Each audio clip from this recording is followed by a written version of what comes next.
Hey, Sarah the Metal Theologian. And I do have some metal that I'm going to show tonight, but that's not what's happening right this moment. I've actually been listening to a ton of Blue Oyster Cult. I've been completely fucking obsessed, and like, there's probably like a discography overview video coming, but I finally went and sent away for a few of the crappy records that I've been trying to find in the wild, but I've given up, and like I've kind of been agonizing over that whole process, but I think that's a story for another day. Suffice to say, it's been a little bit hard to focus because it's like literally all I've been listening to, except when I've been listening to other shit, which is one thing about working from home. When I say I've been listening to something like exclusively, it's kind of never true because there's always music playing during the day and shit.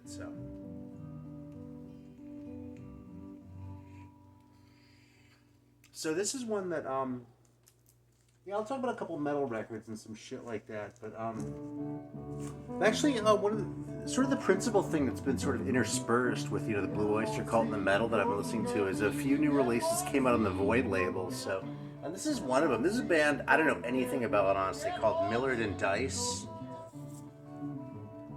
And for me, I don't know, man, this may sound like you know, a little hyperbolic, but for me this scratches a similar itch as like the Skip Spence album, or only I just like the fucking songs better, man. Like that Skip Spence record is one of those records where, you know, I really wanted to like it because the guy was fucking nuts, and if a guy's fucking nuts, I'm favorably inclined towards them, you know what I mean? But this is kind of more what I want as far as like acoustic, sort of, you know, this kind of acoustic record, you know what I mean? I don't know what else to compare it to. I like, because I still feel like I'm relatively new to this whole style of music, you know what I mean? This is the kind of record that, frankly, from Void, like I've been a fan of the Void label for decades. I mean, I've told you about that. I bought my first Void records before Spencer was born, man. Probably like 2000-ish, something like that. But I always went for the heavy ones, you know what I mean? But there were a few that really kind of stood out that I found myself really liking, that I kind of got semi by accident, like that Richard Suter record, Lavender Daydreams. And I should hype that one as well, too, because there's a second one. Look at that cover, man. I love that. Just like an ordinary guy, except for the mustache, which is extraordinary. And you know, look at the Comic Sans font. But this record is just fucking fantastic, man. It has a little bit of a different vibe than the first Richard Suter record on Void to my ears, that Lavender Daydreams one. This one feels a little bit more, I really don't know how to describe it. It's just kind of a different vibe. Like, it's a similar songwriting style, you know what I mean? But there's just something about it. It's like it's a different color or something. Like, the other one was lavender and this one was white, maybe. I don't know. But this is a fantastic record, too. And I don't know how well I'm really describing it to y'all, but if you like stuff that's just like good songs, and even if this one's a little bit more eccentric than the Millard and Dice record we're playing right now, too. In fact, let me just fire it up for a second. The other thing I was going to say about this one is, like, when I'm sort of in my Dead kicks, and you know, it's funny because I've gotten to a place after disliking the Dead for so many years where, like, I don't listen to them all that often, but when I do, I sit down and listen to, like, a few records all at once, you know what I mean?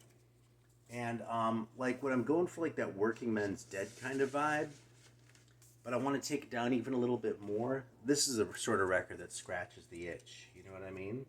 So you just heard a piece. I wouldn't say it sounds like the Dead, but as far as sort of that kind of feeling that I'm going for, it does that really well. And yeah, this is a really cool record.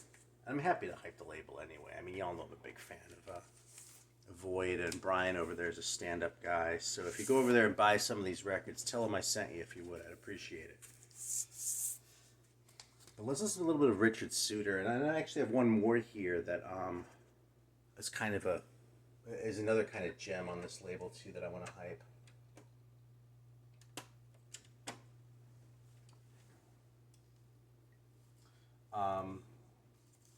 Yeah, and there are a couple others too, but I can only do so much at once. Like the guitar sound is kind of different than the early one, but you know, I'm comparing it to another record that I'm not playing, so let me just let this go for a couple of minutes.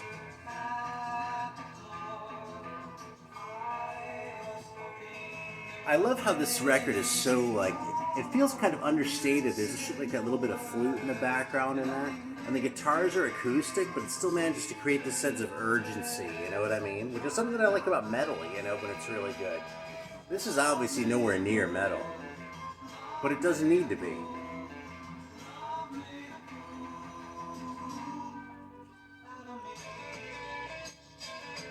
And something like that little bit of syncopation in the chorus there. That could be trite, but I just think it fits great, man. I've actually been playing this record a lot. Let me show it again. I hope I'm saying his name right. I assume it's Suter. But yeah, some nobody guy who, I don't know, as far as I'm concerned, should have been a lot bigger. I mean, this came out originally in 78, I guess. You know, Fleetwood Mac was making millions of dollars with their fucking horrible, shitty, terrible records around that same time, you know? Actually, speaking of terrible records, let me digress for a second, yeah. Because I actually, a few days ago, I actually bought this. And really the only thing about this that's kind of cool is that it's a Filipino press. But I mean, that's really the only distinctive thing. Let me see if this will focus. I saw the Attic logo and I was like, oh shit, man. And then it's actually manufactured in the Philippines, you know, so it has this weird, like, printing on there and covers a little bit. Maybe not quite as sharp in the art as a US or European press might have been, but yeah, when Eric Bauer was visiting a couple months ago, and I went up to see Pat in North Carolina, Pat from Ground Zero Salem.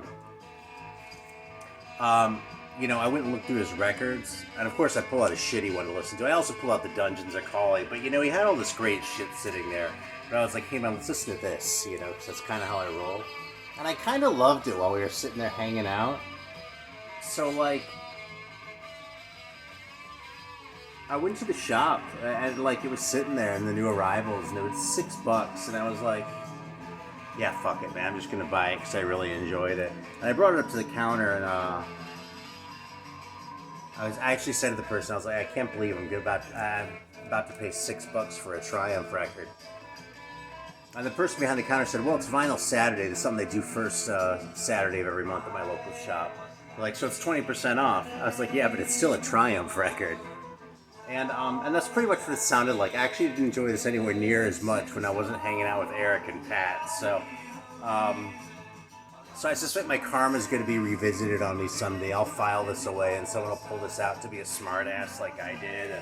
And you know something, when that day comes, I'll probably love it. But as it is, I don't know, man. I think I kind of get this band finally after all these years. I really like the first record. I kind of always have. And, you know, they're heavy in intent, but this record is so fucking corny, man. I don't know, maybe I just wasn't in the right mood. It's really kind of a fun record in spite of, like, all the shit that I'm talking. But like, if you want a good record, like, this is a good record. You know what I mean? This record's kind of fun, but it kind of sucks, you know? So that's one little new arrival here.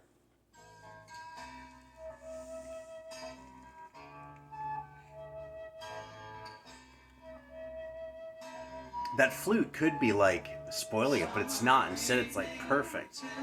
It just sort of fills and complements. It's not like this sort of extravaganza where it's like, look how progressive we are, you know? And I really appreciate having an instrument in there like that just for shading, you know?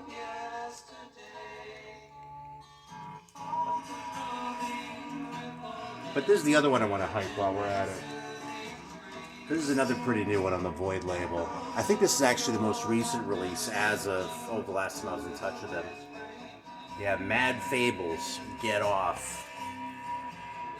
And we're going to fire up for just a minute, too. What a weird cover this is, isn't it? I mean, look at that fucking guy sitting on his shoulder. Yeah. I don't know, man. That sort of thing appeals to me. Let's bust this guy out, though.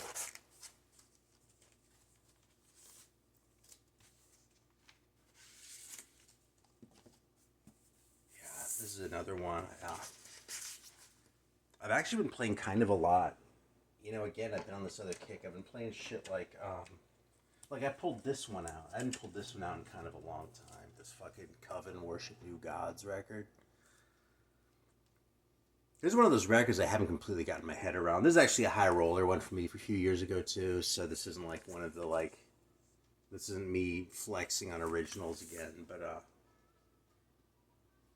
this record has such a weird vibe because like it kind of has like a doomy thing going on, but like the singer almost sounds like a goth, you know what I mean? It's like so, like the delivery of this is like so serious and I want to say self-important, but that sounds more disparaging than I mean, you know? But like songs like Kiss Me With Blood, Riddle of Steel for that matter, you know? General's Eye. It's, I don't know, man. It's a really weird vibe for a record, not usually what I'm going for in metal, so it's funny. This kind of complemented this sort of thing really well. You know what I mean? Like some records I'm trying to figure out while I'm also alternating with a record like this, which has a really cool shuffle to it. You know. There we go. There's back to Mad Fables here. There's a song in here called New Jersey Nights, which you've got to love.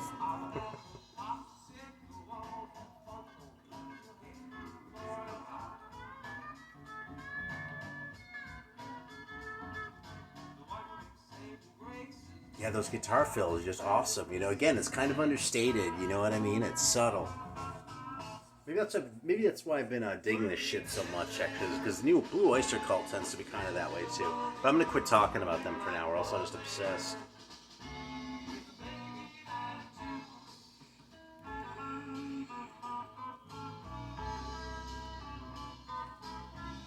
Like it has a little bit of a southern rock feel to it. But like I'm pretty sure these guys are from New Jersey though, you know? Just like a little bit of that sort of flavor without like the full like sort of southern rock thing going on. Or maybe it's just me. Yeah, Mad Fables. And I'll be honest, this is a name I'd never heard before, so it's the sort of thing I go to that label for, you know what I mean? I want to just check out something cool that I've probably never encountered before, but is also going to have a certain kind of vibe. Yeah, the Void Delivers, and there's that fucking tiki that some people hate, but I love. Alright, man, we're going to let this go for another minute. Hell, speaking of Southern rock, with an unfortunate name, I don't even think these guys are Southern either. I think they're from Ohio. I actually pulled this one out because I was texting with Merciful Metal, to whom I hope you're subscribed, but Thomas was talking about this record. And I'll tell you, this record looks a lot better than it is. You know what I mean? If you like something that sounds low budget, you know what I mean? Like from a production value standpoint, it's probably comparable to this. But the songs just aren't as great as I wish they were, you know what I mean? Especially because of this like sort of declaration of intent on the back, you know, about it's, you know, sincere and, you know, they're artists and this and that. And I mean, I'm making it sound maybe a little more pretentious than it is, but it definitely looks like it was written for me, you know, saying self-recorded and produced on a very meager source of funds. This is stating fact, not making excuses, that kind of thing. It even says it's avant-garde metal. And I don't know, man, this kind of vibes out more like a very sophisticated hard rock record, but, you know, it sort of skirts around with the metal, but isn't, like, fully committed to the metal the way some bands are. You know, it's not... Where is it? You know, it's not like this as far as the metal goes, you know what I mean? Where it's committed to it. It's committed to what it's doing, though, and I give Lester Maddox props for that. But, man, what an unfortunate name. I don't know. I guess they thought it was a good idea at the time. Speaking of records that aren't fully committed, man, there's another band I've had a really low opinion of for a long time, but I think I found some reason to like Nightwing, you know what I mean? Like, it's sort of kind of proggy, hard rocky. Like, it's a little bit harder than Magnum, but that's about as far as I'd be willing to go with it.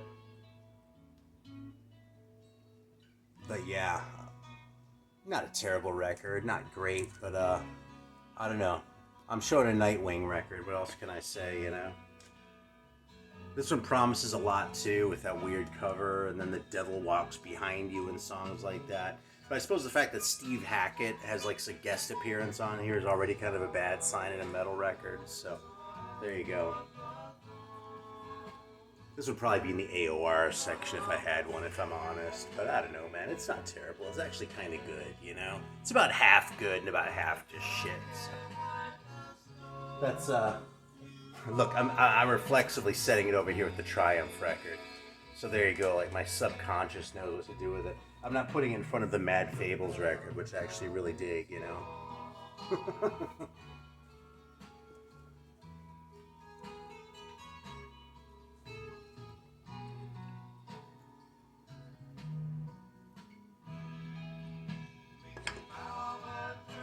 Yeah, I know they're this and that video, this one, isn't it?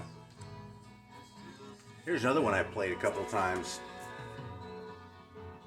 I actually checked this one out because I hadn't heard this band before.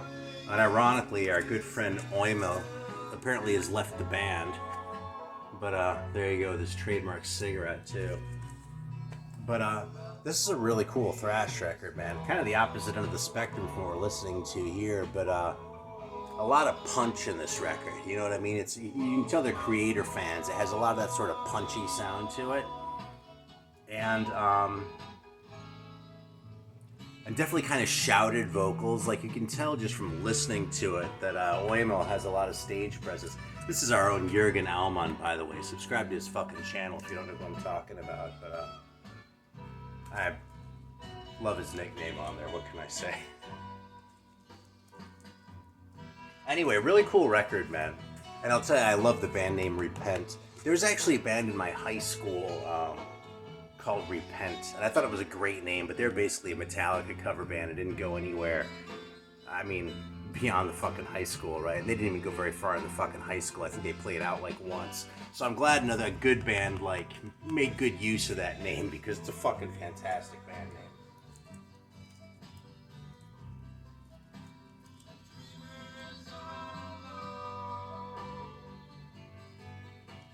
There's another one with like a little bit of sort of a southern vibe to it, just a little bit. Maybe just an acoustic thing, but it just scratches the itch, man. Yeah, see, it's not just all metal all the time around here. It's a lot of metal a lot of the time, but it's not all metal all the time.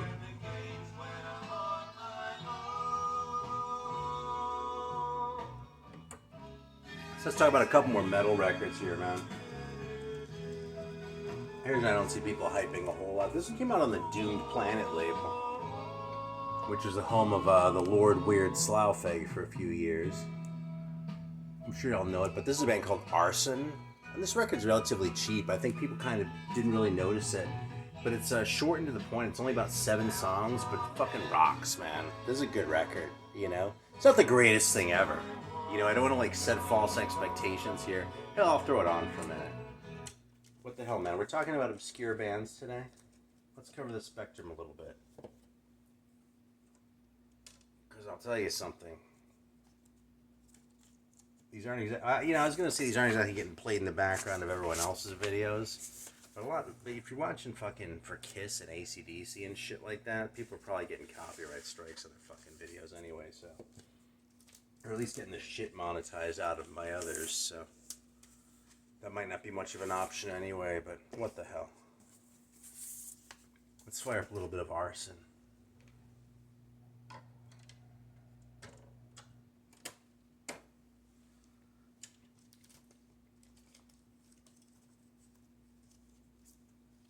Yeah, and then here's another one that I haven't hyped in a while. Well, this one sort of goes through its intro, you know.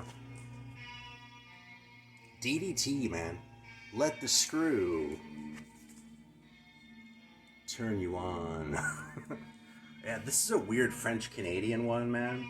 I'm telling you, there's kind of a rule around this house, which is that if something is French-Canadian, you gotta fucking check it out, you know? Because whether it's Troll-Feroce or DDT or fucking Voiva, they're always just doing weird shit, man.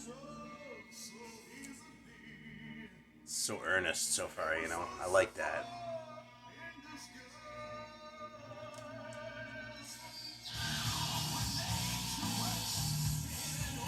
That's a really cool riff, isn't it?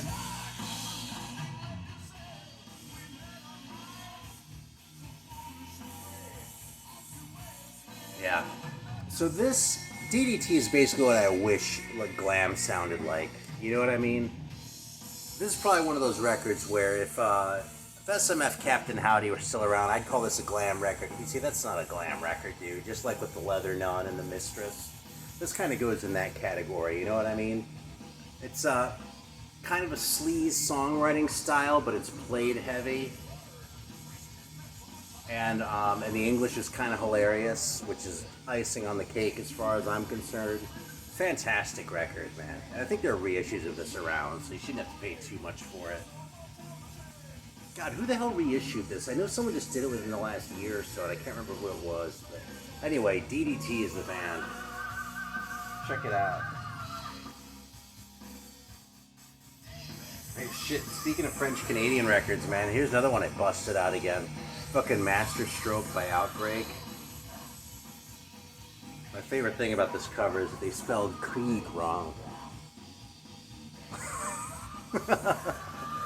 Super intimidating, huh? Yeah, this is just another fucking nasty ass rockin', you know, dirty fucking record from Quebec. I don't know what's in the fucking water there, man, but Kaiser Fist and crew. I stand by putting this the number 2 record of 1986 after Rain and Blood. Yeah, and then here's another favorite that I just busted out too. I realized the other day that I hadn't played this record in kind of forever, you know? When I lived in San Francisco, I had a tape that I would drive around and play in the car, and on one side it had Bonded by Blood, and on the other it had Darkness Descends by Dark Angel. So I played that one so much, that one's just deeply embedded in my consciousness. But this was actually the first one of theirs that I ever got, originally on CD. But thanks to the early days of eBay, I looked into the record now too. But anyway, man, I think I might like this record actually more than Darkness Descends. Like, it's not quite as good. It definitely kind of has that Metal Storm quality production. You know, it's another Ironworks, another D.T. Richards label. But I like the version of Merciless Death on here more than the one that made it to the better produced album. And the songs on this thing just fucking smoke, man. We Have Arrived and Welcome to the Slaughterhouse. Like, they seem like they're gonna be dumb, Hell's on Its Knees, but they're dumb in just a perfect way, man. They're fucking so good. So don't snooze on this Dark Angel record among the, you know, the later ones that are maybe, you know, better, but just not as charming and enjoyable as this one, you know? Not shit on Darkness Descends, but I definitely think this one's better than the third one.